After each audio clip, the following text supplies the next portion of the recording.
Chapter 6. Undoubtedly, Baron Errol thought with a deep sense of pride and satisfaction this would go down as the wedding of the year, perhaps of the decade. Already it had all the hallmarks of a roaring success. The boar's table was well attended, with a group of 8 people currently vying to see who could be the most uninteresting, overbearing, and repetitive. Other guests glanced in their direction, giving silent thanks to the organizers who had separated from such a dreadful people. There had been the inevitable tearful flouncing of shrill recriminations when a girlfriend of one of the younger warriors from Sir Rodney's battle school had caught her boyfriend kissing another girl in a darkened corridor. It wouldn't be a wedding reception without that, Errol thought.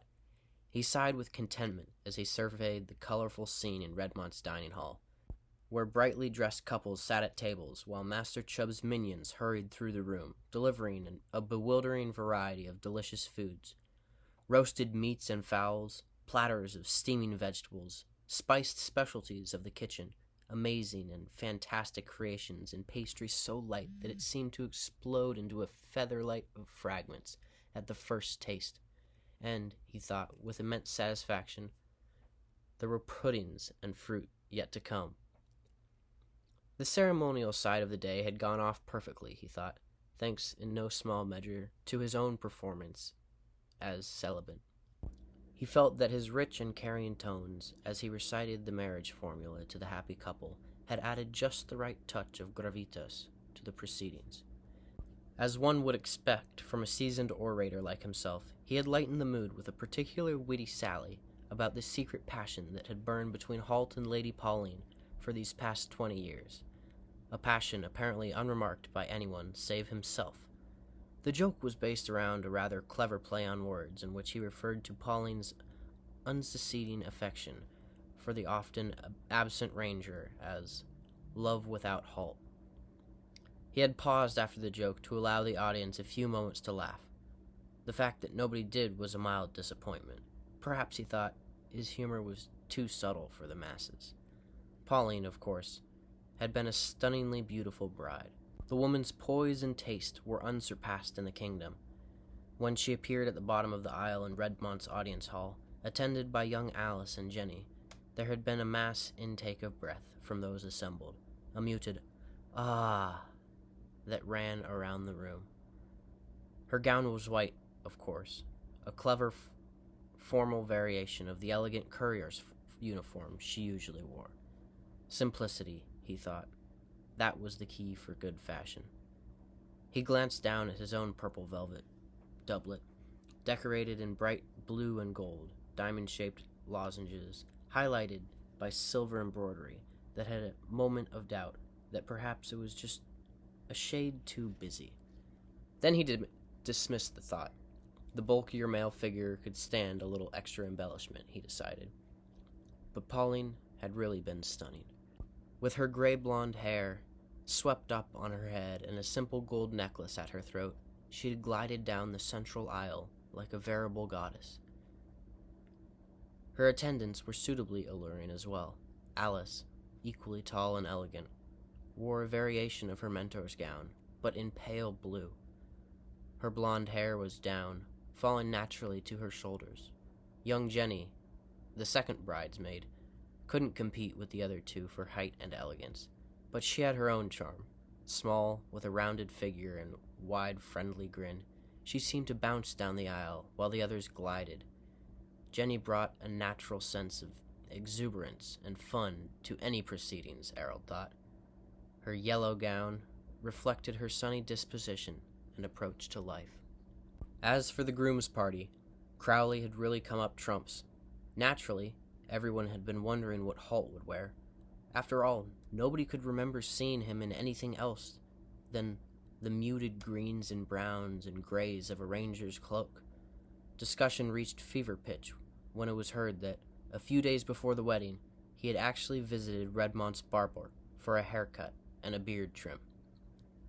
When Crowley had revealed his surprise, an official formal uniform for the Ranger Corps that would be worn for the first time at the wedding by Halt, Will, Gillen, and himself. In keeping with the Ranger tradition, the basic color was green, a dark leaf green, in place of their dull brown jerkins and breeches and cowled camouflage cloaks. Each ranger wore a belted, sleeveless tunic over a white silken shirt. The tunics were made from the finest leather, and all of them were the same rich leaf green. High on the left breast, woven in a metallic thread, was a miniature oak leaf insignia. Silver for Halt, Gillen, and Crowley, bronze for Will.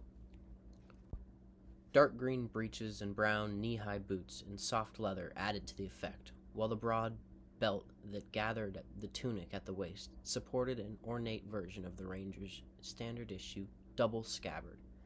The formal model was black and shining and chased with silver. Halt's contained 2 specially made knives, a sax and a throwing knife. They were both perfectly balanced, and the hilts were chased in silver as well. They were Crowley's wedding gift to his old friend. "I know you won't wear them in the field," he said, "but keep them for formal occasions." He, Gillen, and Will wore their day-to-day utilitarian weapons. The final touch, everyone agreed, was a small piece of genius. If rangers were known for anything, it was their long mottled cloaks, a garment to which they could virtually disappear when they needed to. Such a cloak would be out of place at a formal occasion, so Crowley had replaced it with an item that reflected the sense of the original. Each ranger wore a short cape, made in a dull satin. It bore the mottled green, gray, and brown pattern of the cloak, with an arrangement of 4 stylized arrows, picked out in silver thread, running diagonally down it. The cape was offset to hang from the right shoulder, reaching only to the waist. In one stroke, it represented the cloak and the quiver of arrows that the ranger wore at his right shoulder. Everyone agreed that the 4 rangers looked impressive and handsome in these new uniforms. Simple and stylish at once, thought Harold, before suffering another momentary qualm about his own outfit. He turned to his wife, the very beautiful, red-headed Lady Sandra, and gestured at the brightly colored doublet.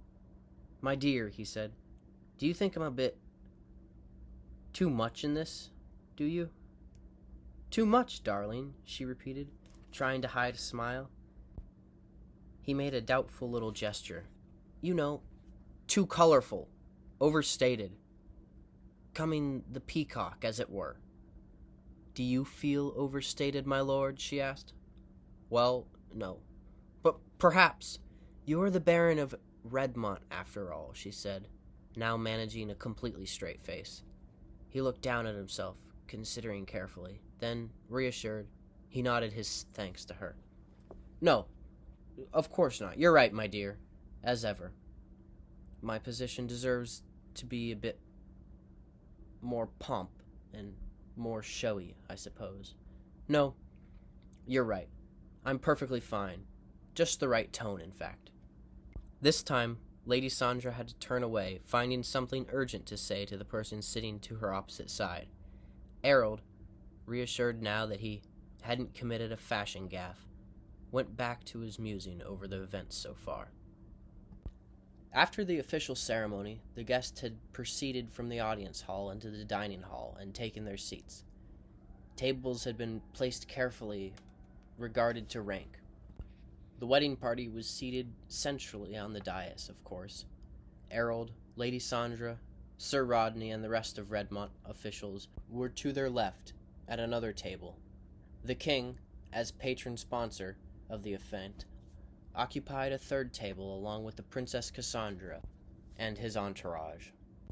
When people had taken their places behind their chairs, those at the 3 tables on the dais entered and stood ready, the wedding party first, then the royal party, then Harold's group. King Duncan motioned for all to sit, and there was a scraping of chairs throughout the huge room, Duncan remaining standing. When the commotion of shifting chairs and shuffling feet had finally died down, he spoke, his deep voice carrying easily to all corners. "My lords and ladies, gentlemen," he began. Then, seeing every doorway in the room crowded with faces belonging to the castle stat and service, he added with a grin, "and people of Redmont Castle." There was a ripple of amusement through the room. Today, I have the honor of being patron sponsor of this very happy event. Harold had leaned forward attentively and craned around to see the king at the other side of the dais. His position of patron sponsor was new to him. He had been wondering for some weeks what it entailed. Perhaps now he would find out. I must admit, Duncan continued, I was a little curious to know what the duties of a patron sponsor might be, so I consulted with my chamberlain, Lord Anthony, a man for whom the mysteries of protocol are an open book. He indicated his chamberlain, who inclined his head gravely in response. Apparently, a patron sponsor's duties are relatively clear-cut. He reached into the cuff of his sleeve and produced a small sheet of parchment, on which he had written notes. As patron sponsor, I am charged with... He paused and consulted the notes. Adding a sense of royal cachet to the proceedings today. He waited while a ripple of conversation ran around the room.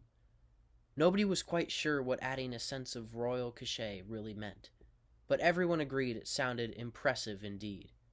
Lady Pauline's mouth twitched in a smile as she looked down the table. Halt found something of a vast interest in the ceiling of beams above him. Duncan continued. My second duty is... Again, he consulted the notes to make sure he had the wording correct. To provide an extremely expensive present to the bride and groom. Lady Pauline's head jerked up at that. She leaned forward and turned to make eye contact with Lord Anthony. The chamberlain met her gaze, his face completely devoid of emotion. Then, very slowly, one eyelid slid down in a wink. He liked Pauline and Holt a great deal, and he'd added the duty without consulting them. After certain events in the past, he thought he owed at least that much to Holt. And finally, Duncan was saying, it is my duty to declare this celebration officially open, which I now do with great delight. Chubb, bring on the feast! And, as the assembled throng cheered, he sat down and the feasting begun.